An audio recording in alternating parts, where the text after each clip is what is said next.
Welcome back for part two of our six-part series on the match. In part one, we reviewed the historical events that led up to the proposal for a match in the early 1950s. We saw how there were twice as many residency positions as there were graduating medical students. So to ensure that their positions didn't go unfilled, hospitals competed intensely with each other to hire residents using early or high pressure or exploding offers. And we learned how a medical school dean came up with the idea of using a central clearinghouse to collect the preferences of applicants and programs and then pair up those preferences optimally. But that's where things start to get tricky because matching up programs and applicants, I mean, it's a great idea in theory, but the devil's in the details. Because once you get into the nitty-gritty of how exactly you're going to create these pairings, well, things start to get messy because some preferences are inevitably going to come in conflict with each other. And when desires conflict, you've got to decide who gets what. So that's what we're going to cover here in part two, is the battle for the algorithm. So here's Dean Mullen's original matching plan from the 1950 article that called for the creation of this matching clearinghouse. Applicants would rank the programs that they were interested in from their first choice to their last choice. Pretty straightforward. But hospitals, they would have to categorize their applicants into one of five categories, which I'm showing you here, from most desirable all the way down to number 5, which would be unacceptable. Now, at first glance, this seems okay. But when you think it through, it's easy to foresee some of the conflicts that are going to arise. I mean, what are you going to do when you have two applicants who both rank a hospital number 1, but that hospital has both those applicants ranked in their second category for desirable applicants? And let's say that hospital only has one spot in the program left to fill. Who are you going to give it to? Well, Mullen had an answer for that. He would just flip a coin. So maybe not the most satisfying answer for students, but I mean, it's probably fair enough. But what's even more troublesome is how do you decide what's optimal when you're talking about the preferences of programs and applicants? I mean, suppose you've got one applicant who has a hospital ranked number 1, but that hospital has him in their third group. Meanwhile, you have someone else who ranks that hospital number 2, and that hospital has them in their second group. Which match do you make? Do you prioritize, is it better to have a 1-3 pairing, or is it better to have a 2-2 pairing? You've got to make a value judgment there, and Mullen actually proposed 2 separate procedures that you could use to make the matches depending on how much weight you wanted to give to the hospital's preference versus the student's preference. Now, in just a moment, I'll show you the algorithm that they chose to use. But to make sure that things would work, they decided to do a dry run, where in the 1950-1951 academic year, they collected the preferences of applicants and hospitals, and they paired them up using the algorithm to make sure that it would work. And you know, it actually seemed to work pretty well. 92% of students got matched to a hospital that they had ranked in their top 3, and almost all those were actually a Category 1 or Category 2 applicant for the hospital too. So in light of those encouraging results, the AMC worked with all the various hospital associations, and they all agreed that they would use a clearinghouse with a matching algorithm to assign intern positions for the next school year. That plan got unveiled in this paper from Dr. Mullen and John Stalnaker from the AMC, and they announced that for the upcoming year, the matching plan had been adopted as the accepted procedure.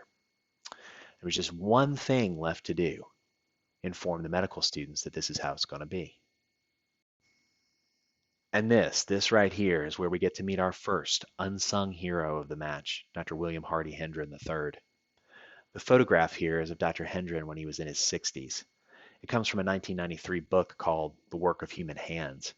It's a 300-page profile of Dr. Hendren, who by that point was a world-renowned surgeon and the chief of pediatric surgery at Boston Children's Hospital. Dr. Hendren had about as illustrious of a career as you can have in medicine, but in the fall of 1951, he was just a 25-year-old fourth-year medical student at Harvard Medical School. I'm going to highlight the timeline here because it's important. Remember, the Mullen and Stalnaker paper that I showed you introducing the matching plan, that thing only came out in September.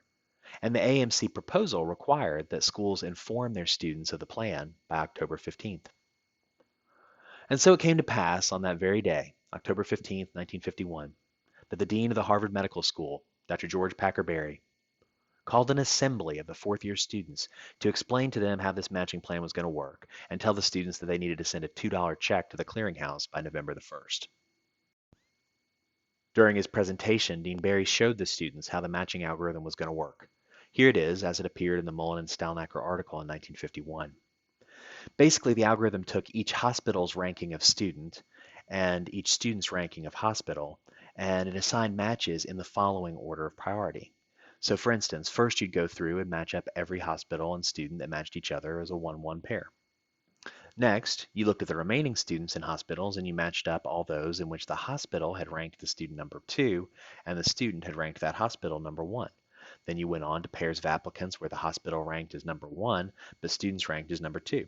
And you kept going until the match was complete. The algorithm here is one of the ones that Mullen had proposed in 1950 and highlighted as highlighting the priority of students. That's because the students could still get their number 1 choice even if the hospital ranked them number 2. Looks good, doesn't it? I mean, it did to me the first time I saw it, and it did to nearly everyone else too. But when Hendren looked at the algorithm, he identified a fatal flaw. The Mullen-Stalnaker algorithm would penalize students who took a chance by ranking a reach program as their number 1 choice. To see the problem, it helps to work through an example. So let's imagine a world in which there's 3 hospitals. We'll call them Ivy League Memorial, State University Hospital, and Community General, as you can see here. And in this world, we've got 3 applicants labeled Student A, Student B, and Student C. And let's assume that these are the preferences that hospitals and students submit to the clearinghouse as their rank order lists. Now, in this example, I want you to focus on Student A. He's a good student. He knows he's a good student, and he thinks he's going to be pretty competitive at State University Hospital and Community General. But man, he dreams of doing his residency at the Ivy League Memorial. And lo and behold, he gets an interview there and he says, hey man, what the heck? I'm going to shoot my shot. I'm going to put Ivy League Memorial number 1 on my rank order list. Unfortunately, under the Mullen-Stalnaker algorithm, that decision is about to blow up in his face. Let me show you why. I'm going to walk through what happens in the match under the Mullen-Stalnaker algorithm, which I'm showing you here for convenience.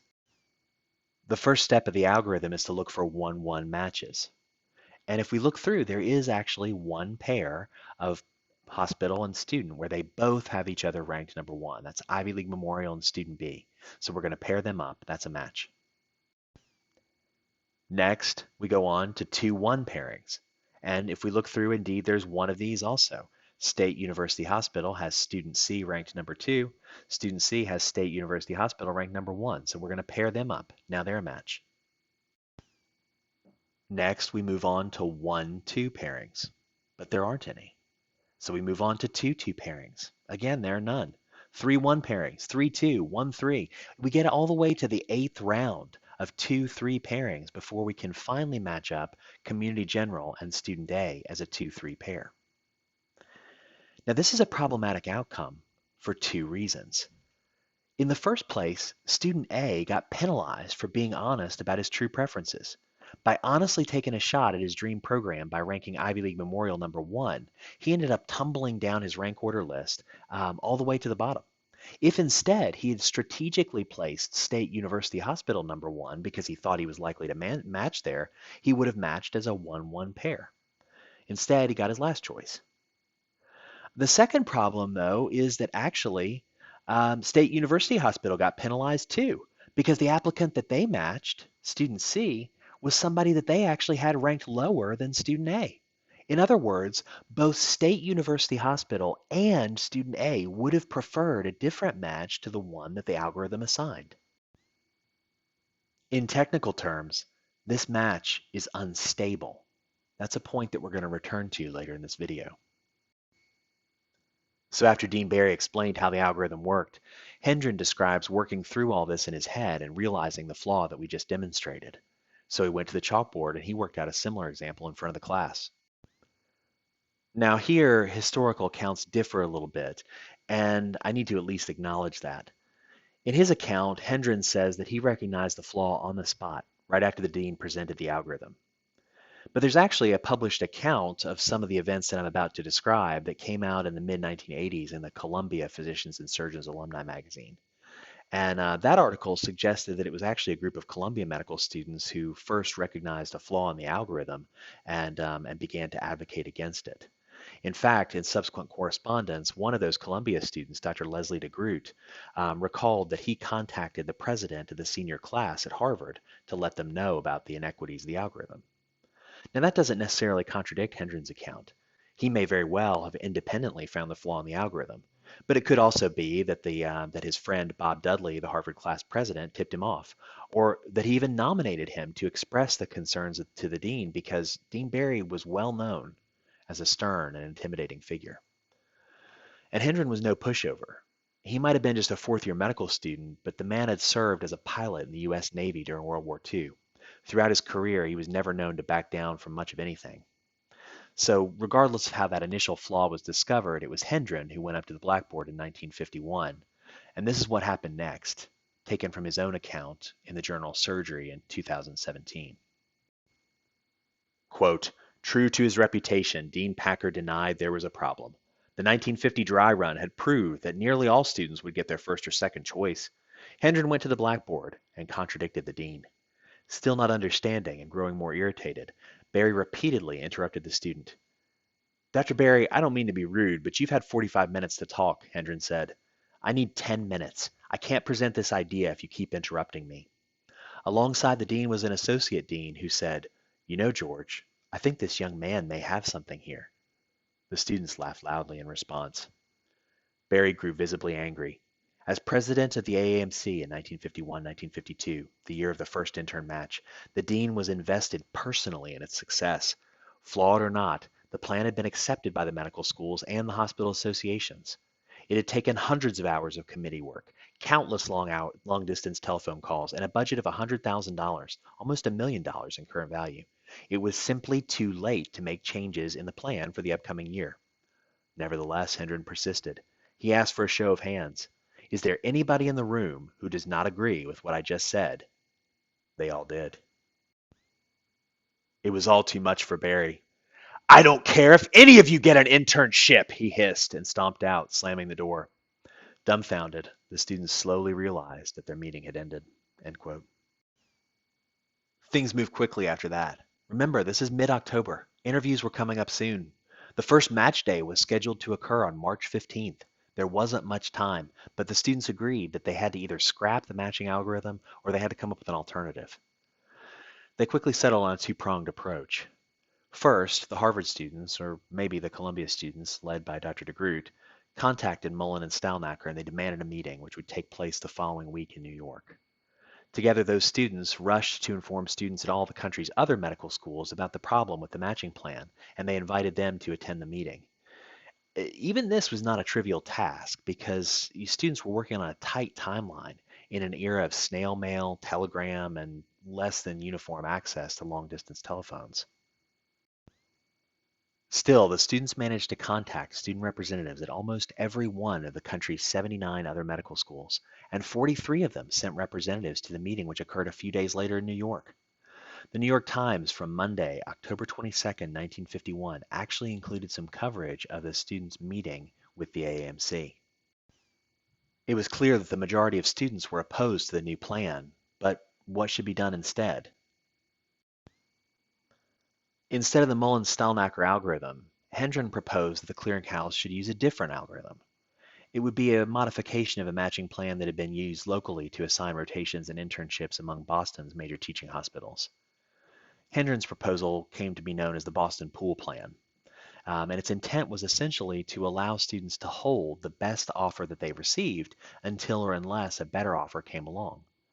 Years later, economists would call this type of process a deferred acceptance algorithm. I'll work through the example that we used previously to demonstrate how this kind of deferred acceptance algorithm works, and to show how the results that it returns differ from those of the Mullen-Stalnaker algorithm in a couple of important ways. Basically, under the Boston Pool Plan, a hospital offered its position to its most preferred applicant. So we could start at the top of the list with Ivy League Memorial, or we could start at the bottom. Actually, you'll get the same results whether you start at any point in the list. So just for sake of example, because it works out a little nicer, let's start with Community General. Community General, their most preferred student is Student B. So they offer a position to them. Student B, they have Community General on their list as the third position, and so now these two are a provisional match. It's provisional because student B would prefer to get an offer from State U or Ivy League Memorial. And if they do, they would give up this provisional match with Community General to take an offer that they prefer more. So next we move on to State University Hospital. Their most preferred student is student A. Student A also has State University Hospital on their rank order list at the number 2 position, so they're now a provisional match also. Again, student A would love to get an offer from Ivy League Memorial, and if he does, he'll turn down State University Hospital and accept that one instead. But for now, the algorithm continues on. That brings us to Ivy League Memorial. Ivy League Memorial offers student B their most preferred applicant. Student B, she has Ivy League Memorial as the number 1 program on her list, so now they're a match. This does a couple things to the results that we got previously. First of all, this is not a provisional match. This is a 1-1 pair, so there's nothing that could displace that. That match is final. Number 2, it makes the matching between State U Hospital and student A a final match also, because now student A no longer is waiting for Ivy League Memorial. Ivy League Memorial is full with student B. So this is no longer a provisional match either. This is now a final match. But since student B got their top choice of Ivy League Memorial, they pull out of that previous provisional match with Community General, which leaves Community General unfilled. So they get to pick again. So Community General, they already offered student B, now they offer student A, but student A has already matched to a program that they prefer more than Community General. They're already set with State University Hospital.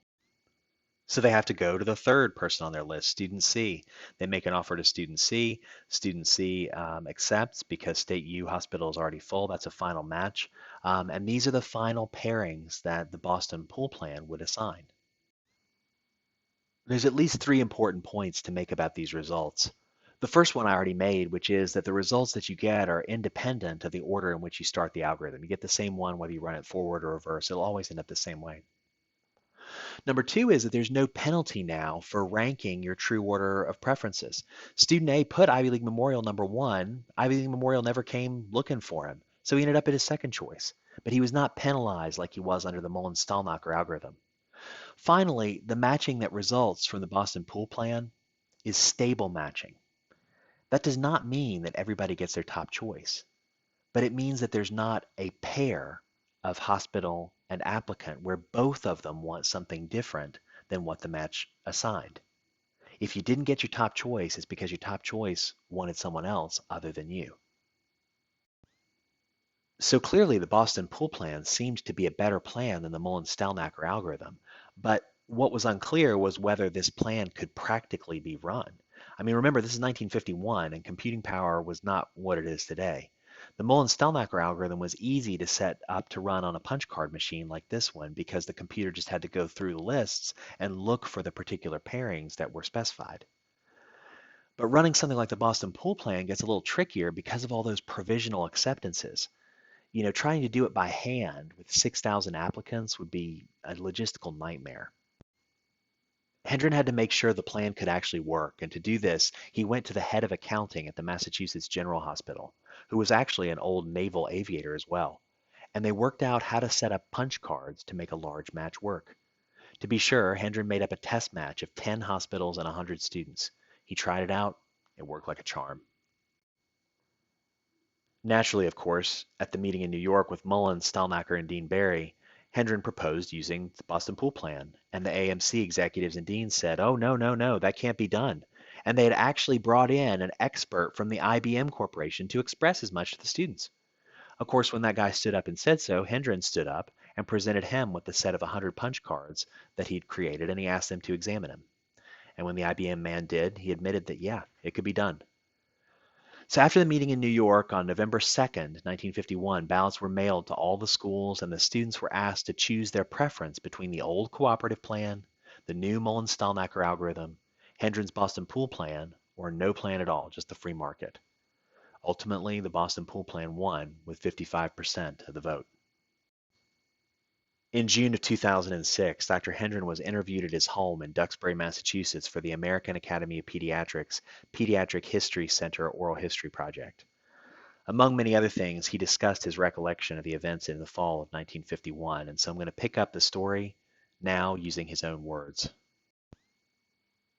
On November 9th, a meeting was scheduled at the Palmer House in Chicago. The meeting started with a lot of foolish talk. The gist of it was too late to change the plan. After all, this is October and there's now no way we can suddenly switch gears and change all the mechanics of the plan. We would consider it for the following year, but we'll have to proceed the way it is.